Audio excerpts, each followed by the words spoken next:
శ్రీ గణేశాయ నమః. శ్రీ సరస్వతి నమః. శ్రీ గురుభ్యో నమః. భక్తులారా, సత్సంగంలో భాగంగా మనం శ్రీమద్ రామాయణం యథాతథంగా చెప్పుకున్నాం. నేటి వరకు బాల అయోధ్యారణ్య కిష్కింద సుందర యుద్ధకాండలు పూర్తి చేసాం. ఉత్తరకాండలో కూడా మనం 97వ సర్గ వరకు చెప్పుకున్నాం. ఈరోజు 98వ సర్గను ప్రారంభం చేద్దాం. ప్రారంభించే ముందు వాల్మీకి మహర్షిని ప్రార్థన చేసుకుందాం. పూజంతం రామ రామేతి మధురం మధురాక్షరం ఆరుహ్య కవితా శాఖామందే వాల్మీకి కోకిలం అంజనానందనం వీరం జానకీ శోకనాశనం భీషమక్షం తారామందే లంకాభయంకరం సదా నింబవృక్షస్య మూలాదివాసా సుధాశ్రావణం తిక్తమప్యప్రియంతం తరుం కల్పవృక్షాధికం సాధయంతం నమామి ఈశ్వరం సద్గురుం సాయినాథ్ సమర్థగురు సాయినాథ్ మహారాజ్ కీ జయ.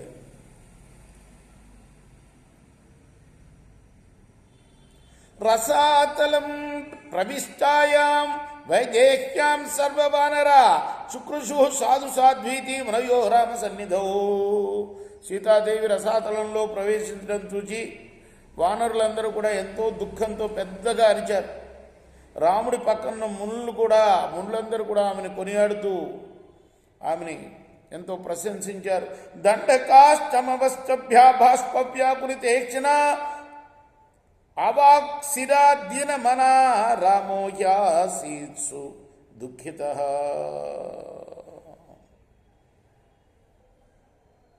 రాముడు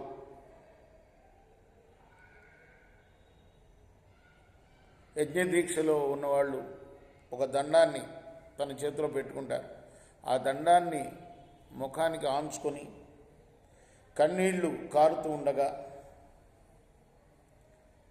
దీనమైన మనస్సుతో తల కిందకి వంచాడు. సరుదిత్వా చిరంకాలం బహుశో భాష్పముత్సృజన్ క్రోధ శోక సమావిష్ట రాజో రామో వచనం అబ్రవీత్. చాలాసేపు అలా కన్నీళ్లు కార్చి చివరికి ఇలా అన్నాడు. అభూతపూర్వం శోకం మే మనః సృష్టి వివేచతి పశ్చతో మే యథానస్థా సీతా శ్రీరవరూపిణి.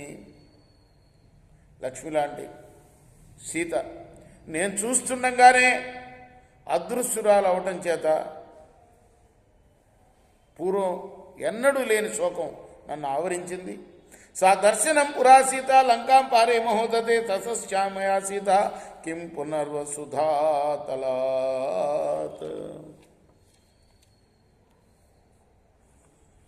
నేను లేనప్పుడు ఆమెని లంకకు అపహరించుకొని వెళ్ళారు. అక్కడి నుండి నేను సీతను తీసుకొచ్చాను. భూమి నుండి తేలైనా వసుదే దేవి భవతి సీత నిర్యాచ్యతాం మమ దర్శయిష్యామి వారోషం యథా మామవగచ్చసి. వెంటనే భూదేవిని అడిగాడు, ఓ భూదేవి, నా సీతను నాకు ఇచ్చేసేయి. అలా చేయకపోయావా నేను ఎటువంటి వాడినో నువ్వు తెలుసుకుంటావు. కామం శశ్రూర్మమైవత్వం తత్సకాశాధ్యమైదిరి కర్షత ఫాలహస్తేన జనకేనో ధృతాపురా. నువ్వు నాకు అత్తగారివే. ఎందుకంటే పూర్వం భూమి మీదనే జనకుడు నీ నుండి సీతను పొందాడు.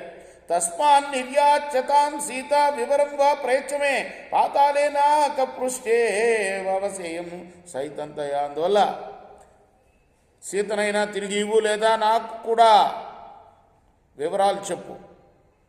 పాతాళంలో ఉన్నా స్వర్గంలో ఉన్నా సరే ఆమె ఎక్కడుందో నాకు చెప్పు, నేను ఆమెతో కలిసే నివసిస్తాను అన్నాడు. రేపు మనం 9వ శ్లోకం కొనసాగిద్దాం. కృష్ణార్పణమస్తు. సాయి కృష్ణార్పణమస్తు.